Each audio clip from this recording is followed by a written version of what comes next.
Hello everyone, আজকে আমরা হেমাটোপয়েসিসের খুব ইম্পর্ট্যান্ট একটা পাথওয়ে সম্পর্কে জানব। ম্যাক্সিমাম স্টুডেন্ট এটা মেমোরাইজ করার চেষ্টা করে, বাট পরবর্তীতে ক্লিনিক্যালি অ্যাপ্লাই করতে পারে না।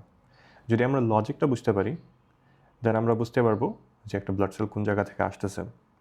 অ্যান্ড অ্যানিমিয়া, লিউকেমিয়া, প্যানসাইটোপেনিয়া সবগুলো সম্পর্কে লজিক্যাল একটা ফ্রেমওয়ার্ক আমরা তৈরি করতে পারবো। সো চলো শুরু করি blood cell formation from the foundation level, and this is the math foundations. Alright, আমরা দেখতে পাচ্ছি কমপ্লিট হেমাটোপয়েটিক হায়ারার্কিটা। তার মানে এটা একটা ফ্যামিলি ট্রি, যেখানে আমরা সব ধরনের ব্লাড সেল আর ইমিউন সেল দেখাবো। স্টেপ বাই স্টেপ আমরা যাব এবং আমরা এটা কীভাবে মেডিসিনের মধ্যে কানেক্ট করা যায় অথবা কীভাবে এটা ক্লিনিক্যাল ফিল্ডে কানেক্ট করা যায় সেটা আমরা দেখার চেষ্টা করব। এই পুরো ফ্লো চার্টটা একটা মাস্টার ব্লু প্রিন্ট হিসেবে আমরা চিন্তা করতে পারি। ফার্স্টে আমরা দেখতে পাচ্ছি টোটিপোটেন্ট স্টেম সেল। এটার মাধ্যমে আজকে আমাদের পাথওয়ের অরিজিনটা হবে। এটা যে কোনো ধরনের সেলে কনভার্ট হতে পারে। যখন একটা জাইগোট তৈরি হয়, ওই জাইগোটটা টোটিপোটেন্ট স্টেম সেল হিসেবে আমরা চিন্তা করতে পারি। আর এই টোটিপোটেন্ট স্টেম সেল এমব্রিও হতে পারে, আর এটা প্লেসেন্টাতেও কনভার্ট হতে পারে। এটা অ্যাডাল্টের ক্ষেত্রে দেখা যায় না, এটা জাস্ট হচ্ছে একটা এমব্রায়োনিক কনসেপ্ট। এরপর আমরা প্লুরিপোটেন্ট স্টেম সেল দেখতে পাচ্ছি। এটাকে অনেক সময় এমব্রায়োনিক স্টেম সেলও বলা হয়। এটা বডির প্রায় 200 ধরনের সেলে কনভার্ট হতে পারে। 200-র চেয়ে বেশি আমরা বলতে পারি। Neuron, heart, muscle, skin. কিন্তু এটা প্লেসেন্টা বানাতে পারে না। টোটিপোটেন্ট স্টেম সেল আর প্লুরিপোটেন্ট স্টেম সেলের মধ্যে এটাই মেইন ডিফারেন্স, যে টোটিপোটেন্ট স্টেম সেল প্লেসেন্টা বানাতে পারে, but pluripotent stem cell placenta বানাতে পারে না। আর আমাদের মেইন স্টার প্লেয়ার কিন্তু হেমাটোপয়েটিক স্টেম সেল। এটা আমাদের বোন মেরুর মধ্যে থাকে। এটা আমাদের বোন মেরুতে পুরো লাইফ টাইম থাকে। এর মধ্যেও কিন্তু মাল্টিপোটেন্সি আছে, মানে এই হেমাটোপয়েটিক স্টেম সেলকে আমরা মাল্টিপোটেন্ট বলতে পারি, কারণ এটা যে কোনো ধরনের ব্লাড সেলে কনভার্ট হতে পারে। এর সেলফ রিনিউয়াল ক্যাপাসিটি আছে। এটা পুরো লাইফ টাইম জুড়ে নিজের কপি বানাতে থাকতে পারে আর ডিফারেন্সিয়েশন হতে পারে। ডিফারেন্সিয়েশন মানে স্পেশালাইজড ব্লাড সেল হওয়া। হেমাটোপয়েটিক স্টেম সেল আমরা দেখতে পাবো দুইটা ব্রাঞ্চে ভাগ করা হয়েছে।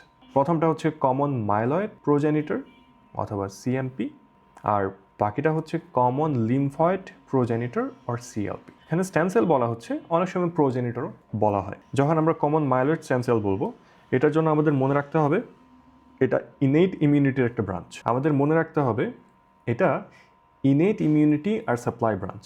আর যেটা কমন লিম্ফয়েড প্রোজেনিটর অথবা common lymphoid stem cell adaptive immunity branch হিসেবে কাজ করে। এটার ফিজিওলজিক্যাল সিগনিফিকেন্সটা কি? এই পুরো যে আমরা সিস্টেমটা পড়ছি, এটার মাধ্যমে এই সিস্টেমটা এভাবে বিল্ড আপ হওয়ার কারণে কিন্তু আমরা বোন মেরো ট্রান্সপ্ল্যান্ট করতে পারি। তার মানে আমরা পুরো ট্রিটাই একদম রিপ্লেস করে দিচ্ছি ডোনর থেকে নিয়ে। একটা পেশেন্টকে যখন আমরা এটা ডোনেট করছি, তখন লিউকেমিয়ার মতো ডিজিজ আমরা ট্রিট করতে পারছি। এরপর আমরা আরেকটু ডিটেলসে চলে আসলাম।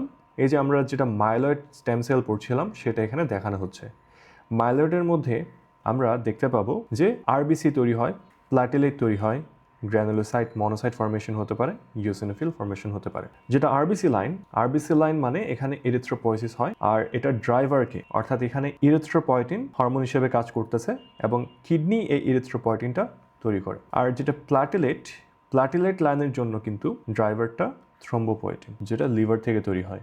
আর যেটা গ্র্যানুলোসাইটের ড্রাইভার হচ্ছে জিএমসিএসএফ, অর্থাৎ granulocyte macrophage colony stimulating factor. আর যেটা ইউসিনোফিল লাইন, এটা ড্রাইভার হচ্ছে ইন্টারলিউকিন 5। আর এটার পাথ যদি আমরা চিন্তা করি, এটা সিএমপি থেকে কলোনি ফর্মিং ইউনিট ইউসিনোফিল হয়, ইউসিনোফিলিক মায়োব্লাস্ট হয়, তারপর ইউসিনোফিলে কনভার্ট হয়। আমরা আরবিসি ক্লাস্টারটা একটু চিন্তা করি যে আরবিসিটা কিভাবে তৈরি হচ্ছে। পাথওয়ে যদি আমরা দেখি, দেন আমরা দেখতে পারবো ফার্স্টে সিএমপি মানে আমরা যেটা আলোচনা করেছিলাম common myeloid progenitor, this one, এটা থেকে তৈরি হচ্ছে বিএফইউ থেকে তৈরি হচ্ছে সিএফইউ, এটা থেকে প্রো নর্মোব্লাস্ট, তারপর প্রো এরিথ্রোব্লাস্ট, আর সবার শেষে আরবিসি।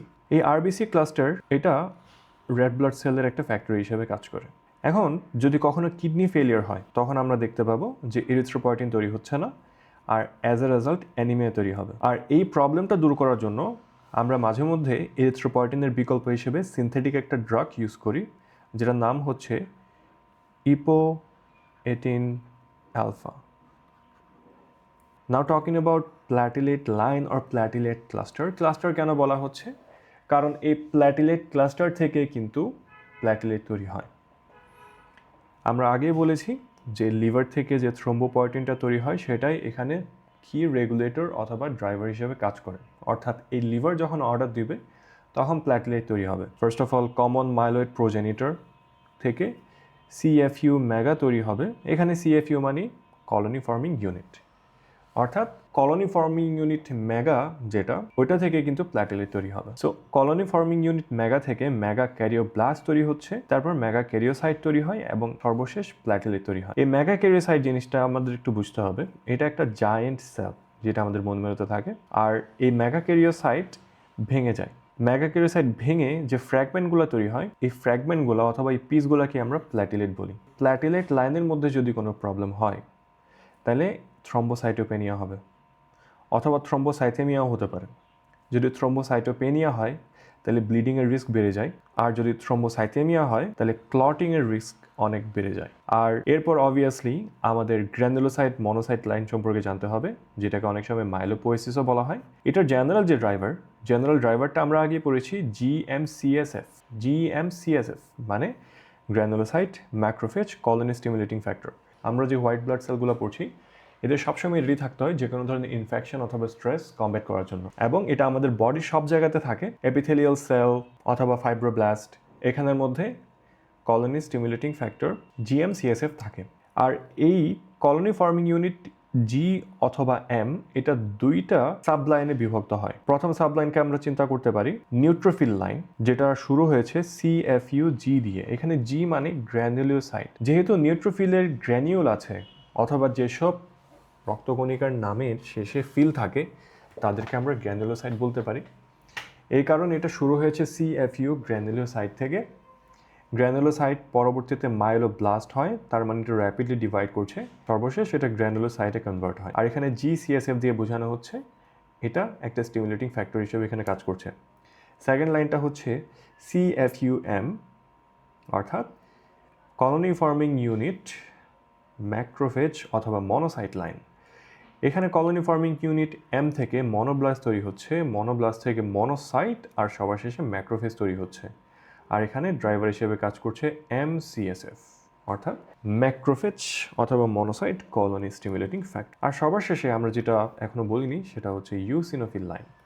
ইউসিনোফিল লাইনটার ড্রাইভারকে অবভিয়াসলি ইন্টারলিউকিন 5। এখানে যে আমরা বারবার ড্রাইভারের কথা বলছি, তার মানে এই সাইটোকাইন কলোনি ফর্মিং ইউনিট ইউসিনোফিলকে অর্ডার দেয় যাতে সে ডিফারেন্সিয়েশন স্টার্ট করে। As a result colony forming unit eosinophilic ব্লাস্টে কনভার্ট হয় এবং সর্বশেষ সেটা ইউসিনোফিলে পরিণত হয়। এটা রোল কি অনেকে হয়তো জানেন। এই ইউসিনোফিল প্যারাসাইট ফাইট করে আর অ্যালার্জিক ডিজিজের ক্ষেত্রে এটা কাজ করে। আমরা এই লাইনকে যে মাইলয়েড লাইন বললাম, কেন মাইলয়েড বলা হয়? মাইলয়েড মানে হচ্ছে ম্যারো, এটা একটা Greek word.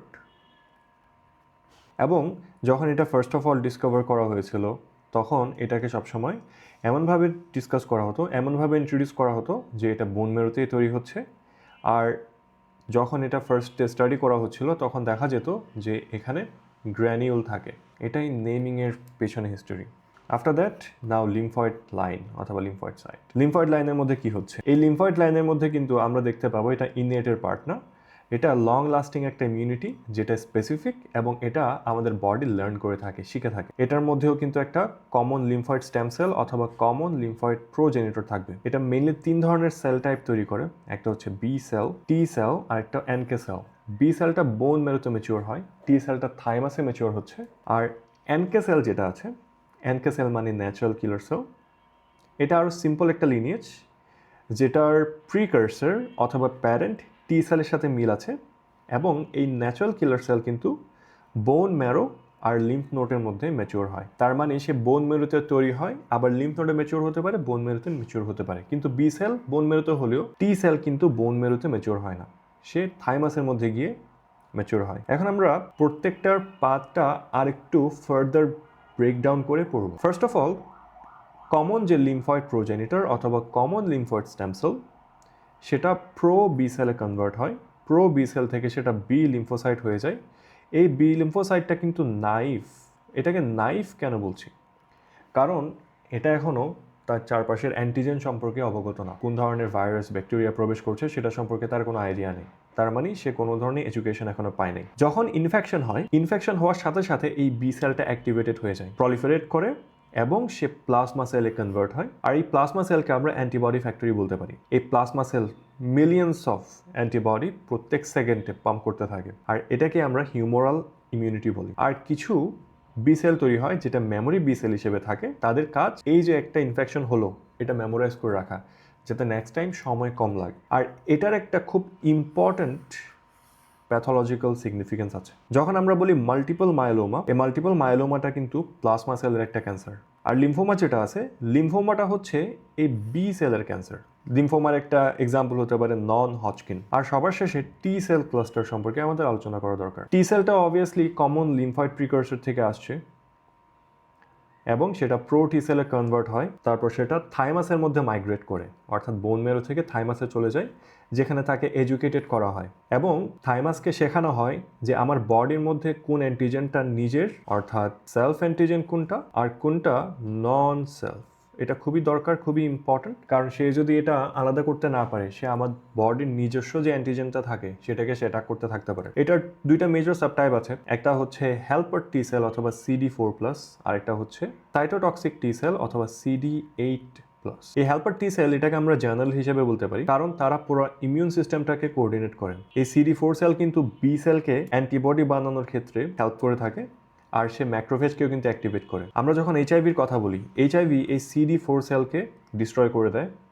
As a result AIDS অথবা ইমিউনোসাপ্রেশন হতে পারে। আর যেটা সাইটোটক্সিক টি সেল, এটা অনেকটা অ্যাসাসিনের মতো অথবা গুপ্ত ঘাতকের মতো কাজ করে। তারা ভাইরাস ইনফেক্টেড যে সেলগুলো থাকে অথবা যে ক্যান্সার সেলগুলো থাকে তাদেরকে ডিরেক্টলি একদম নষ্ট করে দেয়। এখন আমরা এনকে সেলের ক্লাস্টার নিয়ে কথা বলবো। তারা সিএলপি থেকে আসতে পারে। সিএলপি মানে হচ্ছে ওই যে কমন লিম্ফয়েড প্রোজেনিটর অথবা common lymphoid stem cell. Even ওরা অনেক সময় টি সেলের যে প্রিকার্সর থাকে, টি সেলের প্রিকার্সর থেকেও সে আসতে পারে। টি সেলের যে প্রিকার্সর সেটাকে আমরা বলছি নন বি নন টি ডায়াগ্রামের মধ্যে। এদের কাজ কি? এদের কাজ হচ্ছে এরা ইনেট লিম্ফয়েড সেল হিসেবে কাজ করে। তাদের কোনো ট্রেনিংয়ের প্রয়োজন পড়ে না। যখনই কোনো সেলের মধ্যে কোনো স্ট্রেস দেখা যায়, মানে হচ্ছে ভাইরাসের কারণে ইনফেক্টেড হলো অথবা ক্যান্সার সেল, তাদেরকে সাথে সাথে ডিস্ট্রয় করে দেয়। আমরা যে পুরো চার্টটা দেখলাম, এখন এটাকে আমরা একটা ডিজিজ ম্যাপ হিসেবে চিন্তা করতে পারবো। ফার্স্ট অফ অল আমরা যদি বলি লিউকেমিয়া হচ্ছে যে ব্লাড সেলগুলো থাকে, ব্লাড সেলের ক্যান্সার। যেমন হতে পারে AML, যেটাকে আমরা অ্যাকিউট মাইলয়েড লিউকেমিয়া বলি, অর্থাৎ acute myeloid leukaemia myeloid blood সেলের cancer, for example myeloblast, monoblast etcetera. আর যখন আমরা বলি অ্যাকিউট লিম্ফোব্লাস্টিক লিউকেমিয়া, এটা হচ্ছে লিম্ফয়েড ব্লাড সেলের ক্যান্সার অথবা লিম্ফোব্লাস্টের। দেন যদি বলি সাইটোপেনিয়া মানে হচ্ছে সেল কাউন্টটা কমে গেছে। আর সাইটোপেনিয়া একটা স্পেসিফিক ব্রাঞ্চে, একদম ট্রিয়ে অথবা একদম মেইন যে হায়ারার্কির উপরে ওইখানের মধ্যে কোনো প্রবলেম নাই, এটা স্পেসিফিক ব্রাঞ্চের মধ্যে প্রবলেম হচ্ছে। যেমন আমরা যখন বলি এপ্লাস্টিক অ্যানিমিয়া কিন্তু হেমাটোপয়েটিক স্টেম সেল লেভেলের মধ্যেই একটা প্রবলেম দেখায়। তার মানে এপ্লাস্টিক অ্যানিমিয়া হলে আরবিসিও কমবে, ডাব্লিউবিসিও কমবে, প্ল্যাটিলেটও কমবে। আর যদি বলি আমরা নিউট্রোপেনিয়া মানে হচ্ছে CFU যেটা থাকে, CFUG অথবা GCSF লাইন, ওইখানের মধ্যে প্রবলেম। আমরা কিভাবে এই প্রবলেমগুলো ট্রিট করে থাকি? আমরা দেখা যায় যে গ্রোথ ফ্যাক্টরগুলো পড়েছি। যেমন অ্যানিমিয়া হলে আমরা ইউজ করি EPO, সিনথেটিক EPO মানে ইপোয়েটিন।